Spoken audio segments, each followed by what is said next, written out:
Hello, folks. Felix Frank here. Guess what? It's Daredevil, the director's cut version. Oh, we're in for one hell of a treat. Why? This is actually a good movie.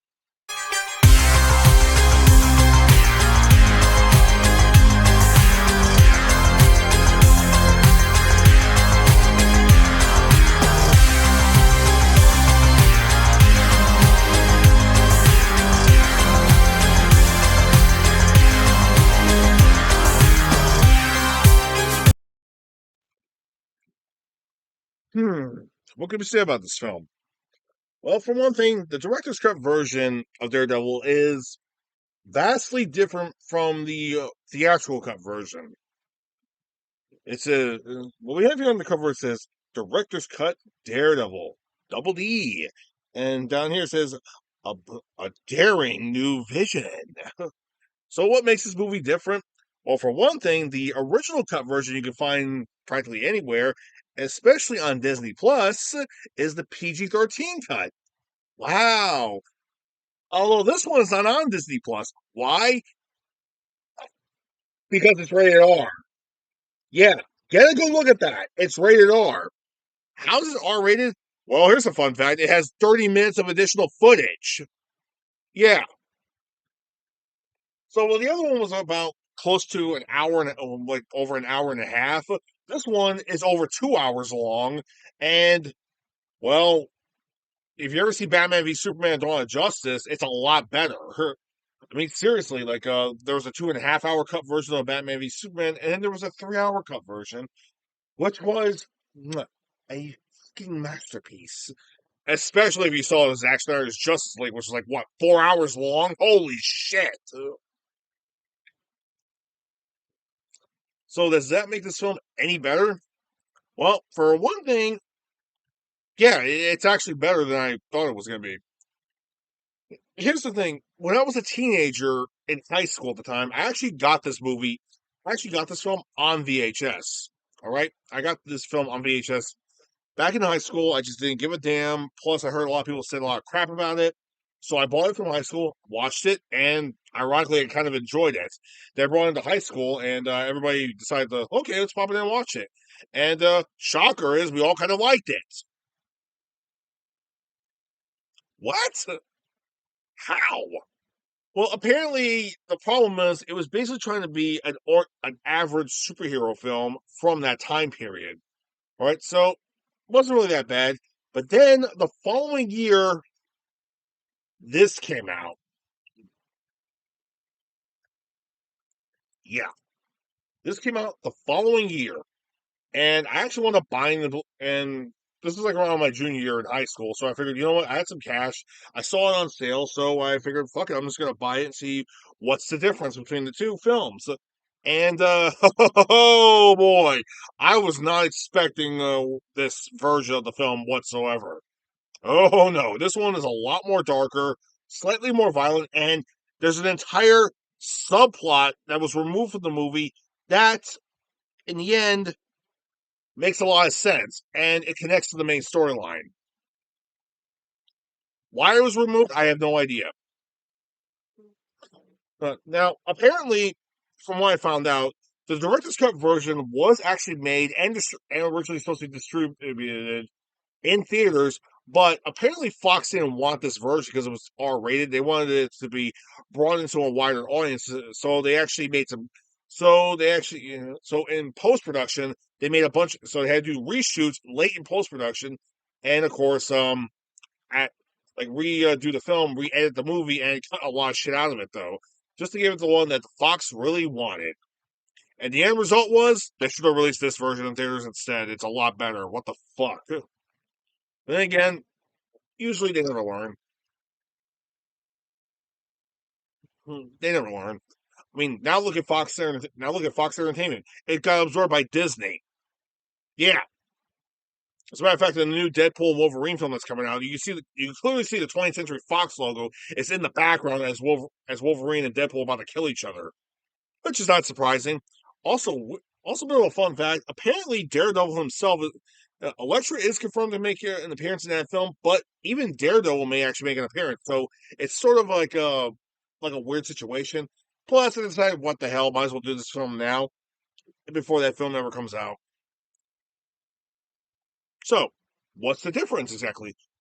Well, for one thing, the storyline actually is much more streamlined. It makes more sense, and yeah, it's not a typical superhero film. It is a lot different.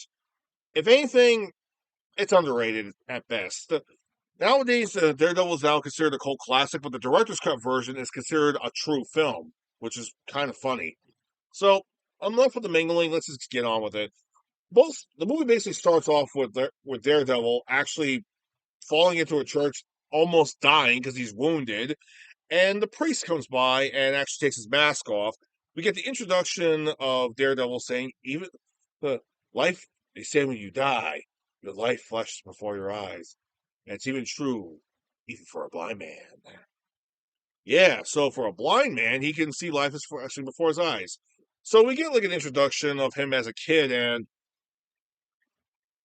well, shockingly, he keeps getting bullied as a kid, and it turns out his dad was actually a former boxer called Jack the Devil Murdoch.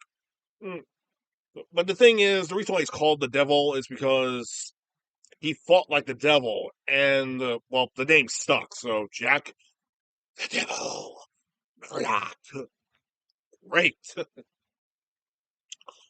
Although bullies keep giving Matt. That's what his name is, Matt Murdoch. They keep giving Matt shit because his dad actually works for Fallon, who's actually a powerful gangster at the time. All right. And of course, his dad tells him he doesn't work for him. So he decides to hit the books more. He gets good grades, goes to the docks where his dad's working, but his dad hasn't worked at the docks for months. But instead, he sees his dad actually shaking down some punk. And yeah, it turns out he was actually working for Fallon the entire time. So that was, and here's the sad part. This is literally the last thing he sees because he runs away, runs right through the dock section where they're actually hauling dangerous chemicals. There's an accident, and the chemicals spill right into his eyes. And we get one thing that the Netflix series never did. We get to see things through Daredevil's perspective.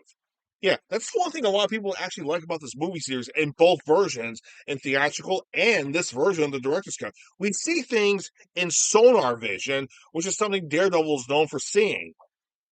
Yeah, the Netflix series never actually showed us this, but we get to see it in this format. And honestly, a lot of people suggested the Netflix series should have actually kept that in there, but they didn't. But hey, time constraints and low budget. What a shocker. I mean, seriously. So yeah, his hearing is now fully advanced. He technically does have, though technically he is blind. The sonar actually gives him a second sight. Okay. So Jack feels extremely horrible for what he did because technically this whole accident was his fault. And it's off screened at the time, but basically we find out that Jack no longer works for Fallon anymore. That he stopped working for Fallon after that incident. So he and Matt made a silent promise to each other that they would continue fighting for the underdogs, just like them. So Matt hits the books really hard and studies really hard, and Jack goes back into professional fighting to make a comeback, and he's doing pretty well. For Matt, as he's learning how the sonar system actually works, he actually tunes his body, also learning how to train himself and training himself how to fight. And actually, yeah, this is where he actually learns all of his powers and shit. And he even saves Stan Lee from getting run over. Yeah, seriously, one of the guys he saved from getting hit by a car was Stan Lee. Thank you.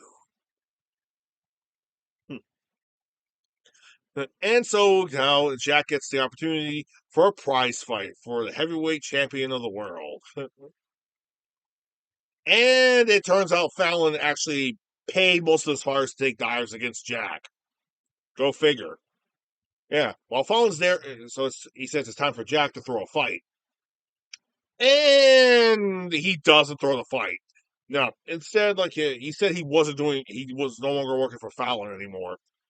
And wouldn't you know what, Jack actually, here's the thing. While Jack is actually fighting his opponent, he's the only thing he hears is Matt, his son, telling him to get up and continue fighting. And so he does, and he knocks the fuck out of his opponent, just knocks him out. Literally. Oh, here's a bit of a fun fact. The guy that's sitting right next to Fallon is Kane Hodder. Yeah, Jason Voorhees makes a cameo appearance. Albeit kind of a weird one, but it's his actor, so okay, fine. Oh. Hmm. Anyway, Fallon is pissed. So while Jack leaves, he gets assaulted by Fallon's guys, and this big guy, known as the Hitman, comes in and kills Jack and leaves a rose behind. Matt actually overhears the whole thing, and he cradles his father. And years pass by. Now Matt is an adult, played by Ben Affleck. And okay, I know a lot of people said that Ben Affleck was miscast this movie, but you know what? He does a pretty decent job. I mean, the guy's a good actor. I mean, come on. I mean, sure, he has some bad films every once in a while, but this is not one of his worst movies. No, it's actually surprisingly good. All right. And if you see this version, seriously, he shines more in this version than the TC version. TC meaning theatrical cut. So we see him and Foggy Nelson. So we see him just going through his daily routine of getting ready to go to work, defending a client along with his buddy Foggy Nelson. Although in this version, he's not Foggy, he's Franklin Nelson. Yeah, Nelson and Murdoch. Yeah. The girl that's also in the Netflix show is also in this one too. Well, not the actual actress, but Karen Page, the character. She's in this too, but barely even in this one. Okay, interesting. And oh yeah, oh yeah, Franklin is actually played by Jon Favreau, the director of Iron Man. Just thought I mentioned that. And it's kind of weird knowing that he's actually in this movie with Matt Murdock as Franklin Nelson, while also he plays Happy in the MCU, and we actually got to see him next to Charlie Cox's Daredevil, Matt Murdock in Spider-Man No Way Home. Is there some type of paradox here?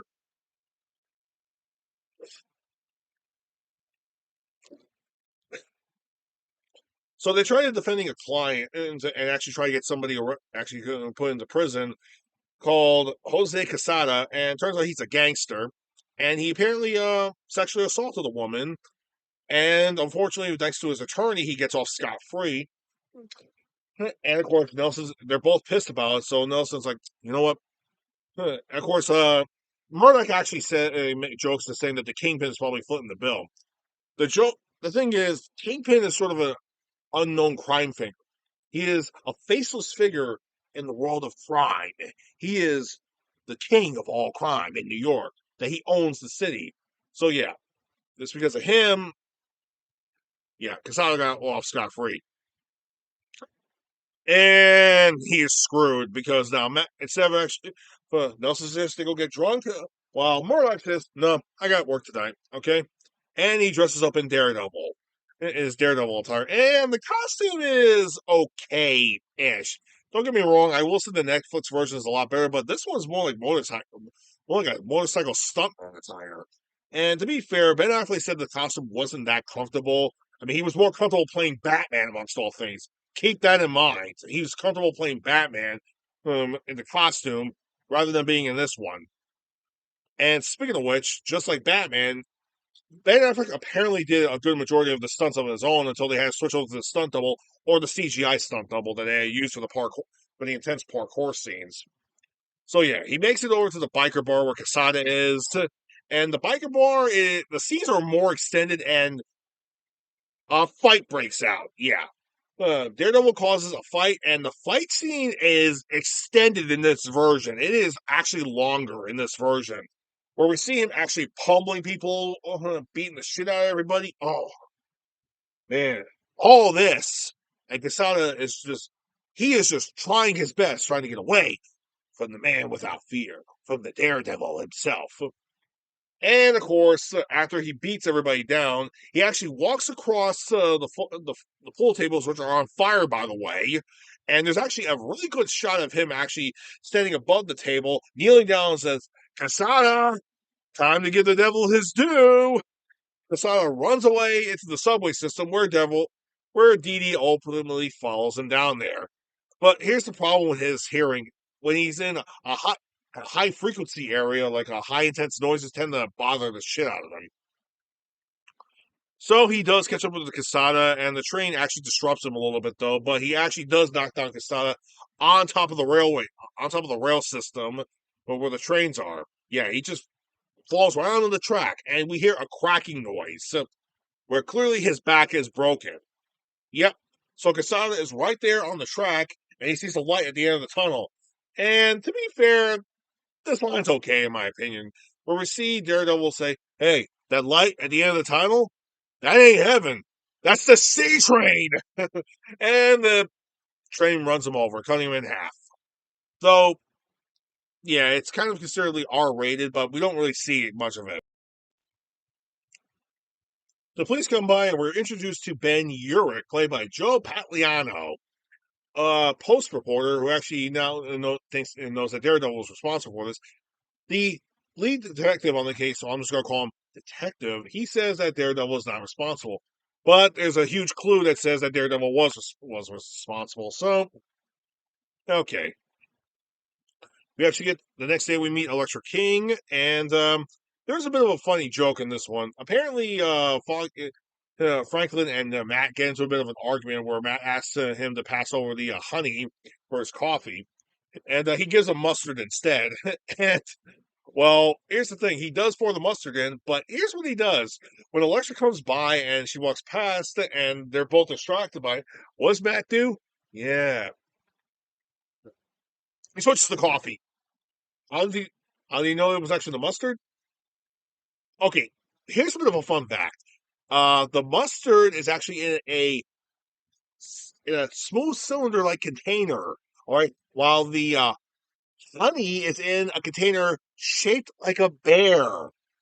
Clearly, he understood he was giving him either mustard or ketchup. So Matt tries to introduce himself to Electra. She blows him off until she realized he was blind. Like seriously, I'm sorry, kid. I'm looking for some honey. Do you know where it is? It's right in front of you. Can you be more specific? Oh my God, what are you blind? Yes. Oh my God, I am so sorry. It's actually, to be fair, that line is kind of funny. And there was some asshole in my high school that suggested, "Hey, I'm going to do something really funny. All right, I'm going to get myself some glasses and go around touching a boobie and go, what the hell's wrong with you? Are you blind?" Yes, I am actually. You have a nice boobie, by the way. I don't even know what happened to that guy. Seriously, I mean, for all I know, he probably got arrested because he did leave school afterwards. Yeah,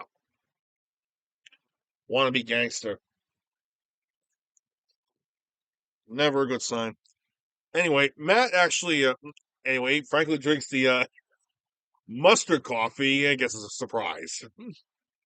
Anyway, Matt actually goes at Electra leaves. Matt goes after Electra. Actually, he goes for a bit of a walk though to clear his head, but he meets up with Electra again, and he asks what her name is. She doesn't want to give her name, and they get into a. Well, to be fair, this is one of the weakest parts of the movie, the kung fu fight of the movie. All right, and Electra does promptly beat Matt, but he lets her beat him, and she says her name is Electra. And then her bodyguard shows up, and he freaks out because, like, wait, you need a bodyguard? Oh, okay, if you need a bodyguard, I'm totally screwed. So she says her name is Electra Nachios, and he realized, wait a minute, Nachios as in Nicholas Nachios, the billionaire? Okay, that makes more sense. So she tells him she'll see him again, and then Matt's like, oh, nice. Hey, what time is this? Okay. I gotta go. And then we're introduced to Kingpin, the Kingpin of crime. Wilson Fisk, played by Michael Clark Dunn, the great Michael Clark Dunn. And I know he's not Vincent D'Onofrio, but you know what? Who the hell cares? You know why? Michael Clark Dunn. It's actually not bad in this role. No, seriously. I mean, one of the things that makes this role kind of work for Michael Clark Duncan is because he clearly was having fun with the role, and it clearly shows. We're introduced to him and also Wesley Owen Welch. And not gonna lie, he's kind of a weasel in this film. Yeah, he's like a little scheming, pathetic weasel. I mean, yeah, he's just as bad in the Netflix version, but the Netflix version he gets killed off in the Netflix version, while in this one he doesn't. Probably should have been killed off regardless. But supposedly there's a rumor going around this. There was supposed to be an extended ending sequence where Wesley gets killed, but yeah, this I'll get to that later. Wilson Fisk is actually not disheartened to the fact that okay, Wesley's freaking out the fact that people are talking more and more about the Kingpin. But honestly, he's not deterred by it.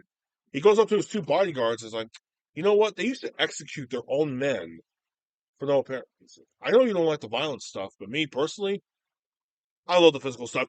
Boom! Pink! The crap. Yeah, he kills his two bodyguards. If you saw the theatrical cut version, he kills his two bodyguards. In this version, like he just hits one with he hits one so hard with the cane it basically cracked his skull open, killing him instantly. While the other guy picks him up on the neck and just breaks his neck. And we see Nicholas Nachios. He says he's no longer he wants to be out. And of course, Kingpin has a bit of a plan to get rid of Nachios. What's that plan? Get Bullseye. He wants to make a paper trail that makes Nachios the Kingpin, and he's going to hire Bullseye to take care of Nachios. And not gonna lie, I'm not a huge fan of Colin Farrell's Bullseye. Mainly due to the fact he is extremely crazy. Now, don't get me wrong, yes, I know in the Netflix version he also went crazy too, but in that one, he was a sociopath in that version. He was a perfectionist sociopath in the Netflix version, and and of course Fisk actually took full advantage of that whole thing and killed his girlfriend to make sure he'd be more obligeable, make sure he maintains his crazy. Yeah, that backfired in the end of season 3 of the third season, where he, Daredevil, and Kingpin were all in a three-way, in a triple threat fight. Yeah, that didn't work. Yeah, so Kingpin never learns his lesson. But this Kingpin, he's clearly having fun with the role, considering the fact he's been untouchable for a long time. Hmm. And we finally get to the subplot in the movie that was removed, and in the end, shouldn't have been removed. In fact, the subplot actually stars Coolio as a defendant who was actually charged with murder of a prostitute, but who was of a prostitute. So yeah, and apparently he was high as hell when they arrested him. Oh, gee, that's convenient. However, Matt's hearing actually hears his heartbeat, and he says he's in it to prove that he's actually innocent. So they go to court. So they actually go to court, and as the trial progresses, the detective who was in charge of the case actually talks, and well, he's telling the truth. And also, Matt's also very confused. He knows that somebody's got to be lying. So who the hell is lying? He's telling the truth. Nelson gets distracted when he looks in the back and he sees that Ben Urich is there too, which also got Matt's attention too. So it's very weird to know why he's even there. Anyway, Matt goes for a stroll later that night and runs into Elektra. Now, here's the thing that makes this version different from the other version. In this version, they do the whole rooftop sequence. Yeah, they do the whole rooftop sequence where it rains, and he actually can clearly see Elektra, and he says they're beautiful, and that she's beautiful. They make out, and he actually hears a crime happening. However, Elektra convinces him to stay, and they sleep together with a romantic love scene. Oh, that's nice. No, that was actually shot in post production. In this version, that doesn't happen. No, in this version, where do we begin with this version? Yeah, in this version, oh, yeah, he actually goes after the criminal, and he sees the guy actually beat down the guy, and beat down some innocent civilian, and Daredevil goes after the criminal. The criminal makes it back to his place, and he breaks in and beats the shit out of him, telling him to stay out of Hell's Kitchen. The criminal says, "Kitchen ain't yours no more. Belongs to the kingpin." He knocks him the fuck out, almost caving in his skull. Yeah, that's how hard he was hitting him. And the scene doesn't end well for Daredevil because his kid was right there next to him. And he said, "Please don't hurt me. Please don't hurt me. I'm not the bad guy, kid." And that ultimately kind of disturbs him a bit more.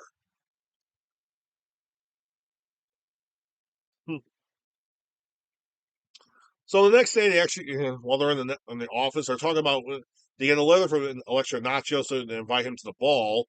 And of course, well, Nelson and Murdoch are going back and forth, whether to go or not. However, he does. However, Murdoch gets convinced by Nelson to go anyway as a +1.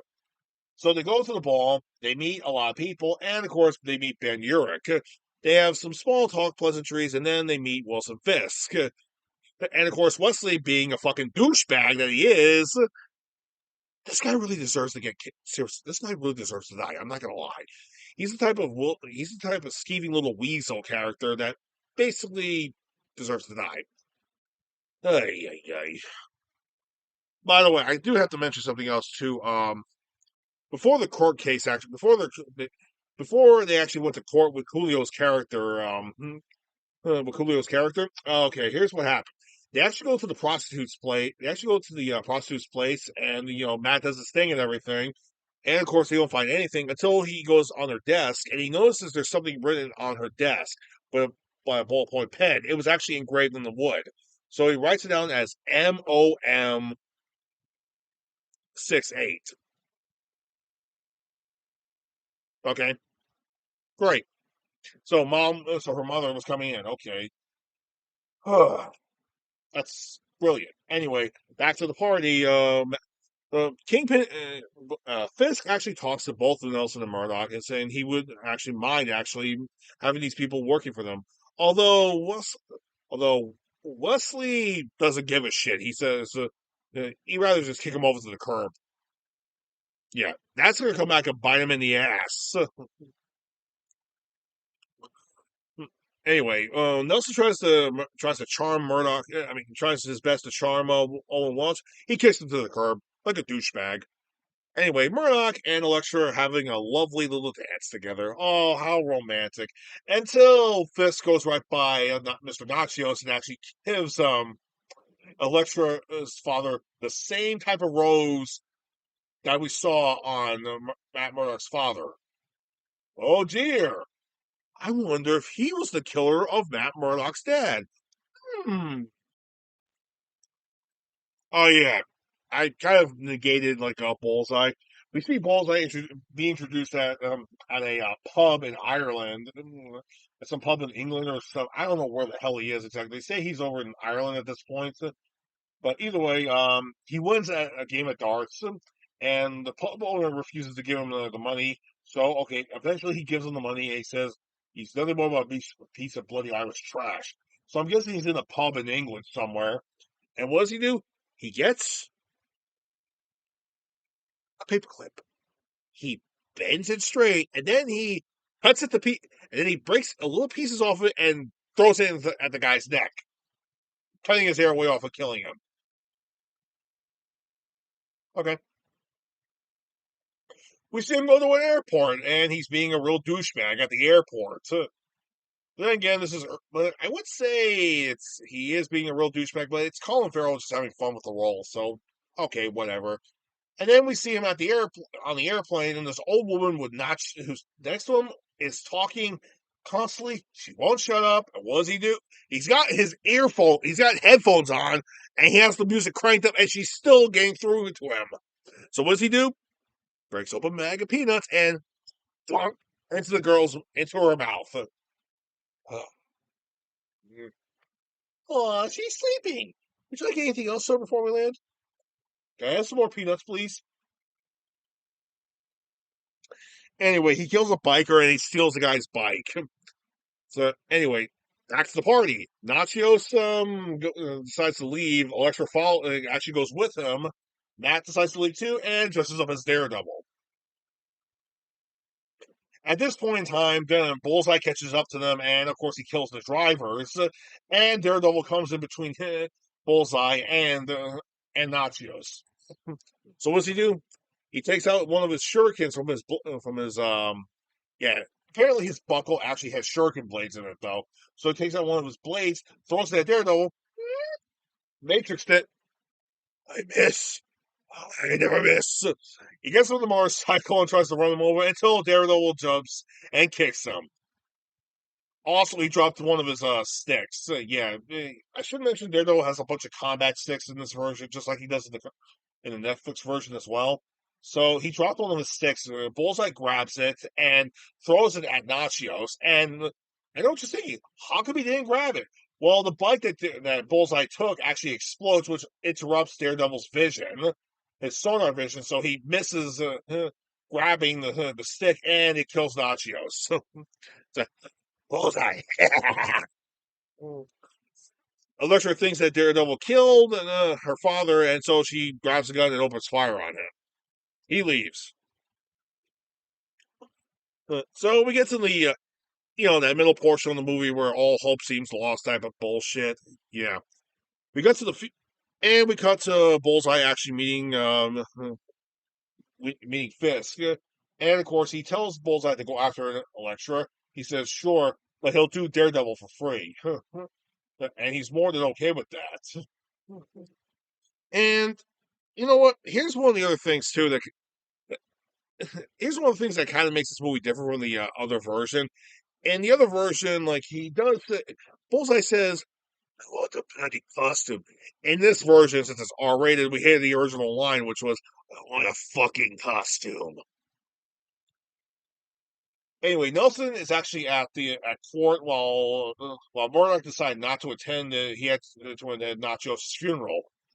All right, so Elektra says she's going to go after Daredevil, and Matt's basically just giving up at this point until when he gets into the cab, Ben Urich shows up. And yeah, this is where the subplot continues on. Ben Urich shows up, and he tells them that his client is actually innocent.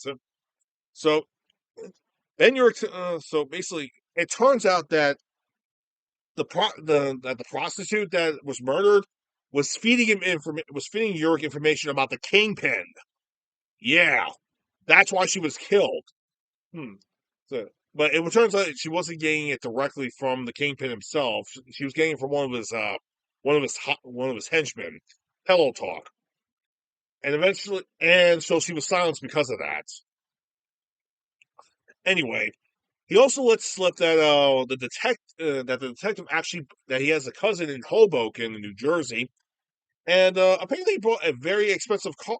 The lead detective on that case actually bought a very expensive car. A very expensive car. But Matt's like, wait a minute. He was telling the truth. Matt, that car's 3 years worth of cop salary. He is not telling the truth. So he finds the guy over the strip club. He tries to get into his car. Matt actually grabs his keys, throws him into the car, handcuffs him to his side door. He turns on the car and is like, hey, we're going to have a talk. Hey, come on. You know what's really hard? It's parallel parking. Yeah, seriously. Matt is driving the car back and forth, trying to get this guy to talk. And the one that's pissing him off is, why hasn't your heart rate changed? He rips his shirt open and he feels that his chest has a scar mark. So yeah, the guy's got a pacemaker. That's how he was able to lie scot free. So he basically tells them that of course he works for the Kingpin, and he tells him that Nachios wasn't going to. It tells him everything about Bullseye, and also tells him that Kingpin doesn't just kill you; kills his whole family. It kills your whole family. So that leads to him knowing that he's going after Elektra next. So Matt rams the car into another car, which knocks out the detective, and he leaves.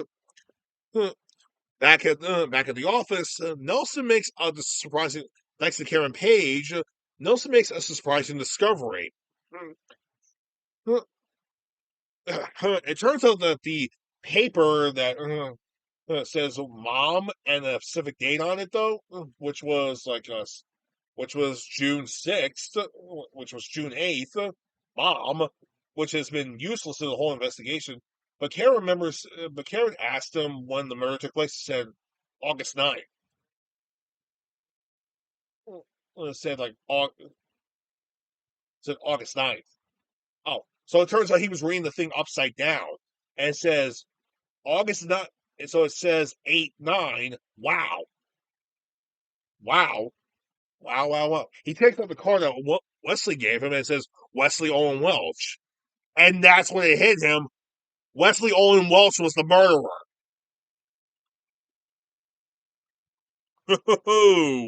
Wesley done fucked up this time. And we see York go to the morgue and actually get some information from the coroner, who's played by Kevin Smith. Yeah, Silent Bob makes a cameo appearance. So he shows him that the stick that Daredevil used is actually a multi-purpose tool, not just for grappling, for combat, even for as a walking stick, which is very confusing. But Ben is putting two and two together, and then his phone rings, and it turns out it's actually Nelson, and he gives him more information about the prostitute's murder, and of course he listens in. Meanwhile, Elektra actually dresses up in her combat gear, trains, and is ready to go after Daredevil. With, of course, that Evanescence song that was so popular at the time. Yeah. Bring Me Life? You know where that came from? This movie. Yeah. And if you bought the VHS like I did, guess what played before the movie? Yeah, the music video. Actually, I'm not gonna lie, the song got really tiresome after after the 20th time you hear it. So yeah. So anyway, Daredevil. So Matt dresses up as Daredevil and goes to Elektra's place on the roof, but Elektra's waiting for him, and so they get into a fight scene. He tries his best not to fight back, tries to defend himself, but Elektra manages to wound him. Ouch!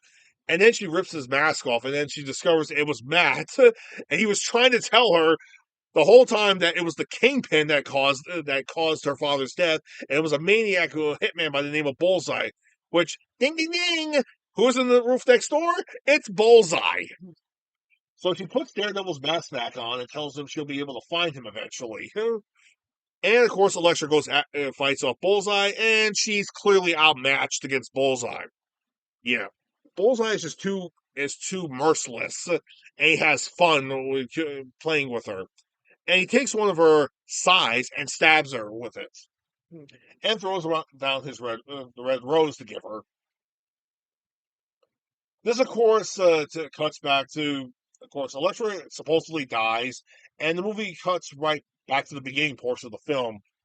I should mention too that the priest in this movie didn't know that Matt was Daredevil. I know in the other cut version he knew who he was, that he was Daredevil, but in this version, we see Matt actually go to a church for solidarity, and the priest offers him some advice, and of course offers him to come in on Sundays. So clearly, he doesn't know that Matt is a Daredevil.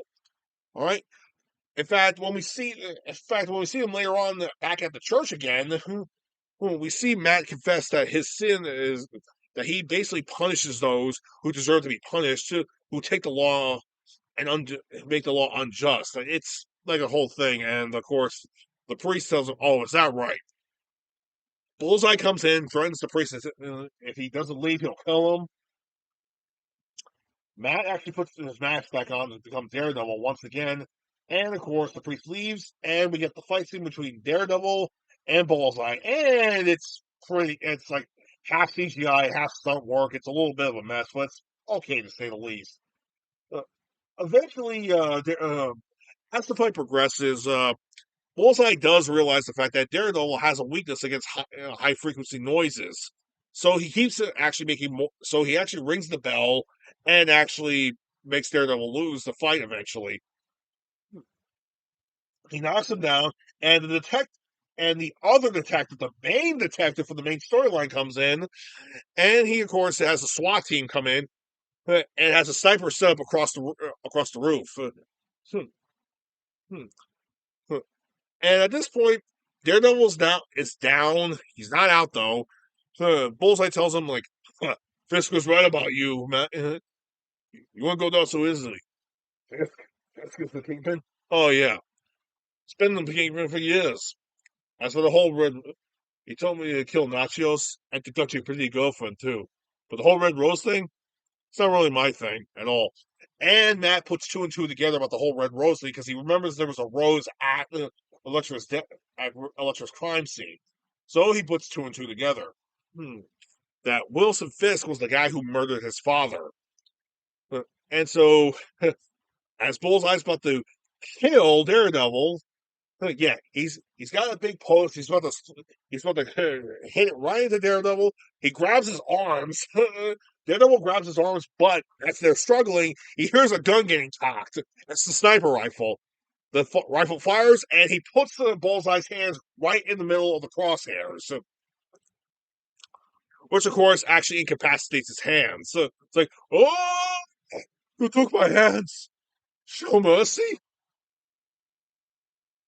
Daredevil just grabs him and throws him out the window.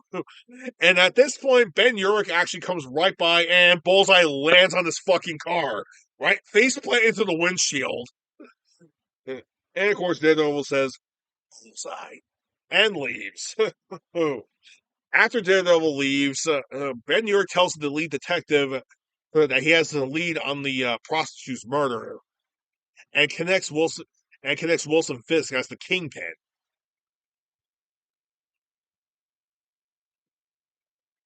Hmm. Wesley comes in and tells Kingpin that Bullseye failed, and they'll be ready for him. But Wilson is like, "No, send the guards home." But sir, I grew up in the Bronx, Wesley. This is something you would never understand. Get out. And he leaves. He goes to a bar and he gets drunk. Detective comes in and of course he asks for his lawyer immediately. And well, it's all off screen, but we hear but the detective tells him, "All right, while you wait for your lawyer, let me tell you how it's gonna go, you sack of shit." Yeah, and we clearly understand what happened there. Daredevil makes it over to Wilson Fisk's place. Now, Fisk's office is kind of okay. It's a 2000s design, like supposed to look like a comic. There's actually there's actually blue containers all over the place that actually have water in them that's surrounding the entire office. To give it like a cool design. Yeah, go figure. So, yeah. Anyway, this actually is what actually gets ready to fight Daredevil. They lock eye contact, and of course they fight. And again, fight scene extended and is much more brutal in this version. So yeah, it is much more brutal in this version. Daredevil is like getting his ass kicked during the first half of the fight. So seriously, like Kingpin, seriously, a Kingpin actually throws him right by the windshield, and of course it's bulletproof and it doesn't break. He picks up Daredevil. You think he's gonna slam him on the table? Nope. Throws him right up on the ceiling. Picks him up and throws him against the wall. He's like too fucking strong, man. Because Kingpin is not fat. He's pure muscle. Yeah, he's built like a strong man. He grabs a rose and he says, "It's a shame you came here wounded. I would have loved to fight you in your prime. I can't understand it. They call you the man without fear. That's true. Why are you afraid to show your face? No, the blind lawyer from Hell's Kitchen. That's just too rich." Yeah. So he basically asks why he killed those who he loved, and he basically gives a cold-hearted answer that, well, to be fair, Michael Jai White's a really damn good actor, and the way he delivers this line, oh, yeah, only he could have pulled this off. Business. So all this is just business. For your father, I was working for Fallon at the time. He was supposed to throw a fight. He didn't, so I had to take him out. Although I wouldn't worry about Fallon because of the fact I took him out eventually too. Being sarcastic, but supposedly that's what happened in the storyline. But as for your girlfriend, she belongs to the wrong family at the wrong time. But at this point, as Kingpin is talking, he notices all the water like the water cylinders and the walls and in the floor. So what does he do? He smashes them open. He smashes all of them open, and it rains all over the place. And he can actually see. He has a good idea of seeing Kingpin, and so they continue to fight. And he beats the shit out of Kingpin. In fact, the fight basically ends with him going behind Kingpin, diving under, going right in front of him, and kicking, literally stomping his kneecaps so hard he broke the kneecaps. And he's on his knees in pain. Yeah. So Daredevil grabs Kingpin's cane and he goes, "I've dreamt about this day since I was 12 years old." He throws it down and he misses. Why? He gets up and says, "I'm not the bad guy." Huh. Oh, really? I hear the sirens. Ah, sirens. You hear that? They're coming to arrest your ass. Me? Are you kidding me? Seriously, the word's out on the Kingpin. They're coming to arrest your ass. I can actually hear the police radios from here. Oh, oh man. Yeah, they go back. They have a back and forth banter, and he basically tells them like he'll tell everybody who he is. He says, "Go ahead, tell the guys to recognize you. So you got your ass kicked by a blind man. You're like blood in the water. Nobody's gonna believe him." His last words are, "Oh, I'll get out. Yeah, I know, and I'll be waiting." He throws Kingpin's cane far away from him, and he says, "Just sir." He gets a rose and he leaves. Kingpin is just laughing maniacally, just laughs maniacally, saying, "I'll get you, Daredevil. I'll get you."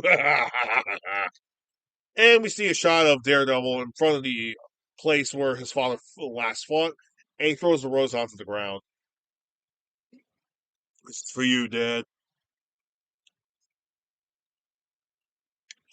And so we continue, and the movie has sort of an epilogue where well, where of course, where of course, where of course, uh, Matt and Nelson win the case. Yep, Coolio is now freed. They get coffee, and he goes for a bit of a walk. He goes right by the church, and he missed the Sunday Mass. Oops. But Ben tells him he's going to actually write a story because he knows that he's Daredevil. But he says he has to do it. Yeah. Walks away. He goes around. He talks. We hear this epilogue thing about evil. That evil will never rest. Basically, we see Bullseye at the hospital, all bandaged up. He actually grabs a hypodermic needle, throws it at a fly. We see Kingpin and Wesley in two separate cells. Yeah. Here's the thing. Supposedly, Kingpin actually ordered Wesley's death behind bars, or did it himself. Supposedly, there was a scene missing from this version, but whatever. It's a little too late at this point. Matt actually gets some hope because of the fact he actually finds he finds a bracelet that actually has a good luck. It's a good luck amulet. It's the same thing Electra actually had, but it's actually in Braille, which gives him more hope, knowing that he'll see Electra again. So she's not dead; she's just missing in action. The movie basically concludes with Ben Urich actually writing the entire story of who Daredevil was. He's Matt Murdock. And here's the thing. He's about to hit print, but in the end, he just goes, delete, deletes the whole story. He sees Daredevil on the rooftop next to him, and he goes, "Go get him, Matt. Go get him." The movie basically ends with him saying that he is a devil, that he'll forever fight the crime within the darkness, and he is a guardian devil. And that, my friends, is Daredevil, the director's cut version. Is it any better than the theatrical cut version? Oh, my friends, it is way better than expected. In fact, this movie took some risks, but if anything, it sort of goes the Spider-Man route a little bit, though. But ironically, it's not bad. I mean, this movie gets like a shit on a lot, though. But the thing is, when most people say they actually like the Daredevil movie, they actually prefer. They're mostly talking about this particular version, not the theatrical cut version. But hey, what do I know, right? It's actually because of the fact that this version is a lot better, it's now become a bit of a cult classic and sort of a lost classic. And well, there's not much I can say about it. It's actually a really good movie. I do enjoy watching it. And supposedly we're going to get both Daredevil and Elektra as cameos in Deadpool and Wolverine. Oh, so exciting! Oh God, just just 7 more movies left. What next? What can I do? Got a list of films here. So next time I'll review something else. This is Furiox Frank from Furiox Frank Reviews, signing out.